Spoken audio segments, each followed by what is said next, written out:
चलिए ध्यान देंगे, आज हम लोग पढ़ेंगे इंग्लिश के बारे में और खास करके लिटरेचर को ढंग से बताना इस क्लास का मोटिव रहेगा। इसमें हम लिटरेचर को लाइन बाय लाइन एक्सप्लोर करेंगे, जिसमें आप पोएट्री, नोवेल, ड्रामा, क्रिटिसिज्म, ये सब जितना भी देखे होंगे इन सब चीजों को हम एक्सप्लोर करेंगे इसमें। तो आप जैसे कि प्रीवियस क्लास में भी पढ़े होंगे कि जब भी हम अंग्रेजी सीखने के लिए आते हैं तो हम बात करते हैं कि आप क्या सीखना चाहते हैं। कहते हैं सर अंग्रेजी सीखेंगे। अंग्रेजी में क्या सीखिएगा? अंग्रेजी में साहित्य सीखना है, लिटरेचर को पढ़ना सीखना है, या फिर अंग्रेजी में लैंग्वेज सीखना है। तो किसी भी भाषा का दो एस्पेक्ट हो सकता है, चाहे वो मैथिली हो, हिंदी हो, तमिल हो, गुजराती हो, मलयालम हो, कन्नड़ हो, कुछ भी। ठीक उसी प्रकार से अंग्रेजी का भी दो एस्पेक्ट किया जा सकता है, on the basis of literature and another is on the language. When we say that we are ready to acquire the language, then we have to follow the command of language. What the language says to do, then we have to do. But whenever you are ready to understand properly the literature, then we have to follow the command of literature. तो हम यहाँ पर इसको डबलाएंगे, थोड़ा ध्यान देंगे। तो ध्यान देंगे, अंग्रेजी में हम लोग लिटरेचर को और लैंग्वेज को, इस दोनों को हम आज डिस्कस करेंगे, ठीक है। जिसमें हमारा मोटिव रहेगा खास करके एक लिटरेचर के अंतर्गत poetry, prose, novel, drama, criticism, biography, autobiography, novel, essay, ये सब क्या आता है, ये सब इसमें हमने सारे कंपोजिशन का पार्ट डाल देंगे, ठीक है। अब आप साहित्य को पढ़ेंगे तो साहित्य क्या होता है। हमारे पास पहला प्रश्न आता है कि साहित्य क्या है। तो साहित्य हम उसे कहेंगे जिसकी लेखन क्या हो, बड़ी ही रचनात्मक तरीका से गढ़ा गया हो और जो हमें जीवन के कई सारे उपदेश से क्या करवाता हो, एक उपदेश देता हो, हमें उससे रूबरू करवाता हो। देखेंगे यहाँ पर हमने इसका एक प्रॉपर डेफिनेशन लिया है। यहाँ हमने लिख रखे हैं literature is the written composition. Literature क्या है? एक लिखित रचना है। क्या है? एक लिखित रचना है जो डील करता है किसके साथ? उसके विषय वस्तु को या तो वो अस्थायी रूप से डील करता है या फिर वो किसी ब्रह्मांडिक अवधारणा को डील करता है। आप जब भी किसी कविता या कहानी या ऐसे सोच को पढ़िएगा तो आप देखिएगा वो अस्थायी रूप से उस कैरेक्टर को क्या करते हैं, कैरेक्टराइज करते हैं, चरित्र चित्रार्थ करते हैं, चाहे वो यूनिवर्सल कॉन्सेप्ट को उठा सकते हैं। ओके, नेक्स्ट देखेंगे जिसमें वो कैरेक्टराइज बाय क्रिएटिवनेस, जिसका चरित्र चित्रण बड़ी ही क्रिएटिवनेस तरीका से, एकदम रचनात्मक तरीका से, एकदम न्यू होनी चाहिए। ऐसी नहीं कि किसी का रेफरेंस उठा किसी और में डाल देते हैं, किसी का उठा किसी और में डाल देते हैं। चुटकुला सुनाने वाले बहुत सारे मिल जाएंगे, आप उन्हें जो है ऐसे नहीं बोल सकते हैं कि जरा एक रचना है, क्योंकि वो किसी भी चीज को उठा के दूसरे चीज को उठा के इसमें बदल देते हैं। जैसे कि आज के गीत को ही ले लीजिए, कितना ज्यादा रैप को मतलब पुराने सॉन्ग को रैपिंग कर देते हैं, तो इसे आप क्रिएटिवनेस नहीं बोलेंगे, ये कोई नया नहीं है। उसी चीज का वो क्या कर दिया है, वर्जन कर दिया, रीमेक कहते हैं। और क्रिएटिवनेस एकदम न्यू होनी चाहिए। एंड ग्रेस ऑफ एक्सप्रेशन, इतना ही नहीं, उसकी जो अभिव्यक्ति होगी वो एकदम ग्रेस ऑफ एक्सप्रेशन, एकदम शोभा के साथ, अत्यंत शोभित के साथ उसे एक्सप्लोर करना चाहिए। जैसे कि अगर आप कविता पढ़े होंगे, वाल्मीकि की कविता का मुझे लाइन याद आ रहा है। वो कविता क्या था? Sweetest love I do not go for the weariness of thee, nor in the hope the world can show a fitter love for me. तो अब देखिए किस तरीका से उसको कैरेक्टराइज किया गया, उसके एक अर्थ किस तरह से निकलते हैं। हम इस तरह के कई सारे कविताओं का उदाहरण लेके हम कविता को जो पढ़ाएंगे तो आपको बताएंगे। फिलहाल यहाँ समझते हैं। तो इस तरह से उसे बड़ा ही सुसज्जित ढंग से क्या किया जाना चाहिए, एक्सप्रेस की जानी चाहिए, एक्सप्रेशन होनी चाहिए। उसे ही हम क्या कहेंगे, साहित्य। उसे ही क्या कहेंगे, साहित्य। अब यहाँ पर अगर आपको कोई पूछ रहा है कि साहित्य के कितने पार्ट्स होते हैं, तो आप बहुत सारे पार्ट्स हैं, उसमें हमने कुछ को लिख रखे हैं, जैसे कि poetry, prose, novel, drama, criticism, you know. उसके बाद इसमें और भी चीजें आ जाएगी, जैसे कि बायोग्राफी, ऑटोबायोग्राफी, एसे, आर्टिकल, ये सब चीजें भी आ सकती है। ओके, ये आप समझ लिए होंगे। लैंग्वेज समझाते हैं। लैंग्वेज को देखेंगे तो लैंग्वेज को भी हम इस तरह से, किसी भी लैंग्वेज को अक्वायर करने के लिए हमें, किसी भी लैंग्वेज को अक्वायर करने के लिए 4 एस्पेक्ट पे वर्क करनी होती है, ठीक है ना। जिसे हम ये कह सकते हैं कि ये हमारा क्या है, मैन सोर्स हो सकती है किसी भी लैंग्वेज को अडॉप्ट करने के लिए, अक्वायर करने के लिए। तो देखिए उसमें पहला आ जाएगा LSRW, ये आपने सुना भी होगा, LSRW। देखिए ना, LSRW। अगर लैंग्वेज सीखना है किसी भी लैंग्वेज को तो उस पर 4 पे वर्क किया जाए, LSRW को, ठीक है ना। जहां L4 क्या हो जाता है, लिसनिंग, L4 हो जाएगा लिसनिंग, S4 हो जाएगा स्पीकिंग, R फॉर रीडिंग और W फॉर राइटिंग। ध्यान देंगे लैंग्वेज के बारे में हमने कुछ पॉइंट्स दे रखे हैं, ऐसी कोई ऑफिशियल पॉइंट है नहीं, आप इसे अपने तरीका से भी बदल सकते हैं। जैसे हमने ये बदला रहे कि लैंग्वेज क्या है, सोच है किस चीज के लिए, कम्युनिकेशन करने के लिए, आदान प्रदान करने के लिए, अपने मन के भीतर के इमोशन और आइडियाज को एक्सप्रेस करने के लिए।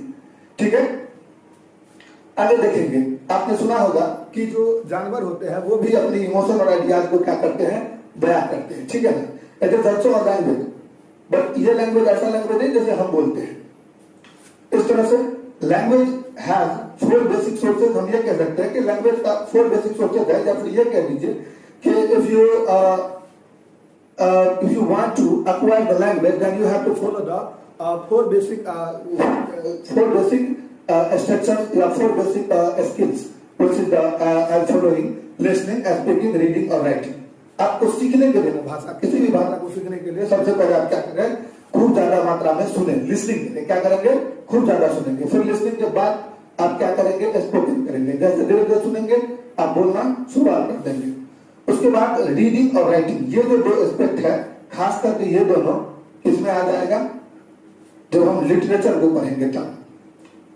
क्योंकि लिटरेचर के अंतर्गत हमारा 2 ही एस्पेक्ट होता है, रीडिंग और राइटिंग का। जबकि लैंग्वेज में मेन बात करते हैं तो लैंग्वेज का भी 2 ही मेन एस्पेक्ट हो जाती है, एक तो सुनो और बोलो। सुनना और बोलना इक्वल टू लैंग्वेज, और दूसरा पढ़ना और लिखना। अगर कोई चीज देख के पढ़ रहे हैं और लिख रहे हैं तो ये साहित्य का काइंड हो जाएगा। ठीक है, यहां देखेंगे language is the primary source of any human beings to communicate their feelings और इमोशंस। तो हमने यहां लिख रखा है कि लैंग्वेज जो है प्राइमरी सोर्स है। प्राइमरी मतलब प्राथमिक स्रोत है, क्या करने के लिए, तो किसी भी फीलिंग्स को और किसी भी इमोशन को क्या करने के लिए, कम्युनिकेट करने के लिए। समझ में आ रहा है, और किसके बीच, वो भी एनी ह्यूमन बींग्स, किसी भी मानव जाति के लिए। ये समझ में आ रहा है, थोड़ा मैं आपको और बढ़िया समझा देता हूं। ध्यान देंगे, हमने अभी बताया आपको कि जो लैंग्वेज का, जो अंग्रेजी को सीखते हैं हम लोग, तो अंग्रेजी में हम बात करते हैं ए लैंग्वेज कह देते हैं, मान लेते हैं, और दूसरा को हम कहते हैं बी लिटरेचर। ठीक है ना, तो लैंग्वेज हो या लिटरेचर हो, लैंग्वेज जब आप सीखते हैं, खास मेन करके लैंग्वेज जब आप सीखते हैं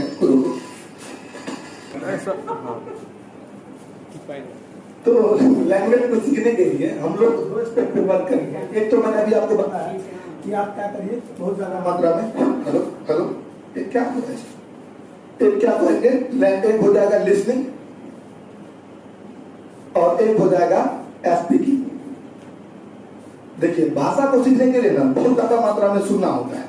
अब जितनी ज्यादा, अगर आप अंग्रेजी का लैंग्वेज सीखना चाहते हैं तो अंग्रेजी से रिलेटेड जो भी डॉक्यूमेंट्स, जो भी न्यूज़पेपर या न्यूज मीडिया, उन सबको आप स्टडी कीजिए। हालांकि लैंग्वेज पे हम अलग से पार्ट बनाएंगे वीडियो, लेकिन इसमें हमारा टारगेट रहेगा ऑनर्स वाले को लेकर के। तो इसीलिए हम ऑनर्स वाले के जो बेसिक पॉइंट्स हैं, जैसे कि उसमें फिगर ऑफ स्पीच आ जाती है, लिटरेचर में poetry, prose, novel, drama, criticism, subjective poetry, objective poetry, इस सबको मैं एक्सप्लोर करूंगा। और इतना ही साथ में ओड क्या है, सोनेट क्या है, बैलेड क्या है, लिरिक क्या है, एपिक क्या है, ड्रामेटिक मोनोलॉग क्या है, इस सब चीजों को मैं इसमें बताने का प्रयास करूंगा। फिर लैंग्वेज की भी कोर्सेज उसकी पार्ट आएगी, ध्यान रखेंगे। क्या देखते हैं, तो लैंग्वेज में सीखने के लिए हमें 2 वर्ग पर काम करने की जरूरत होती है। एक होती है लिसनिंग और दूसरा होता है स्पीकिंग। ठीक है ना, इस दोनों एस्पेक्ट पे हमें जम के वर्क करनी होती है।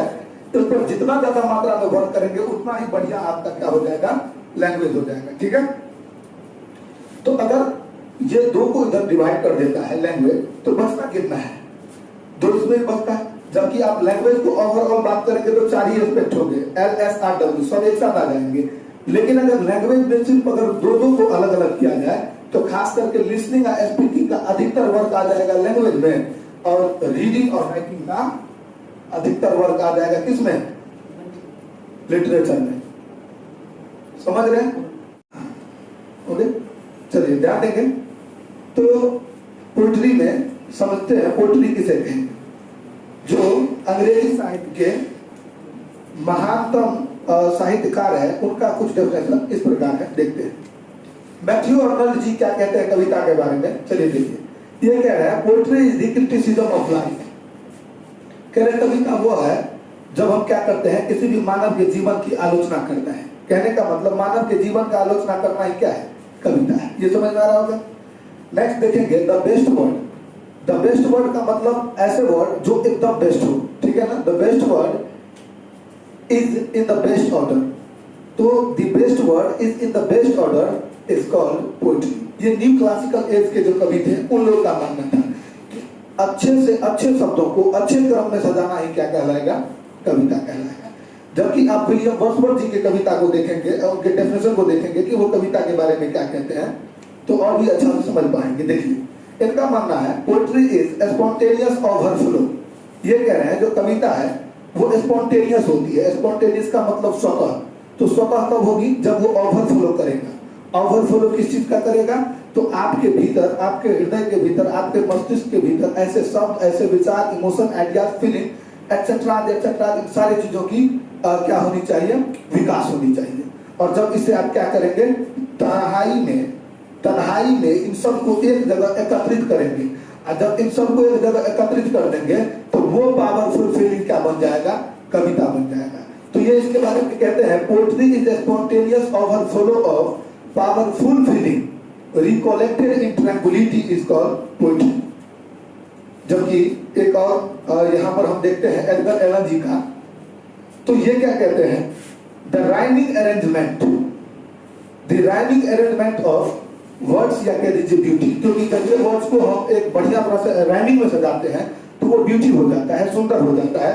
तो सुंदरता के साथ किसी भी शब्दों को सजाना, अरेंजमेंट करना क्या कहलाएगा, कविता कहलाएगा। जैसे कि मैंने आपको अभी एग्जांपल दिया था, sweetest love I do not go for the weariness of thee, nor in the hope the world can show a sweeter love for me। देखिए इसको किस हिसाब से वो अरेंज कर रहे हैं, आप बात समझ लें। ऐसे और भी एग्जांपल आपको देखने को मिलेगा, पर इसको नोट कर लेते हैं। तो ध्यान देंगे तो लिटरेचर में पोएट्री में ही पढ़ते हैं, पोएट्री के काइंड्स को देखते हैं। इसे आप कह सकते हैं classification of poetry, classification of poetry. जो पोएट्री का क्लासिफिकेशन है हम वो उसको इस आधार पर कर सकते हैं। जैसे देखिए ब्रॉडली, जब हम ब्रॉडली की बात करेंगे तो ब्रॉडली में दो भाग आ जाएगा मोटा मोटी तौर से, एक सब्जेक्टिव पोएट्री और दूसरा ऑब्जेक्टिव पोएट्री। अब प्रश्न आता है कि सर सब्जेक्टिव पोएट्री किसे कहेंगे और ऑब्जेक्टिव पोएट्री किसे कहेंगे। हम इसको लाइन बाय लाइन वीडियो बनाएंगे, आगे देखेंगे इसको। टेक्निकली पर आ जाएंगे। टेक्निकली मतलब तकनीक के आधार पर देखेंगे। अगर आप ऐसे देखेंगे तो 9 को मिल जाएगा, जिसमें ओड, सोनेट, लिरिक के बारे में थोड़ा बहुत जानते भी होंगे। रविन्द्रनाथ टैगोर जी के बारे में मैंने बताया था। Rabindranath Tagore ji was the most greatest poet of the lyrical writer. Okay, so he was the greatest lyric writer of the world. We can say that. In short, ballad, satire, epic, ID. इसको ID पढ़िएगा, dramatic monologue, elegy. तो ये कुल 9 हो गया, ठीक है। अगले क्लास में हम इस सबको चर्चा करेंगे। आई होप आप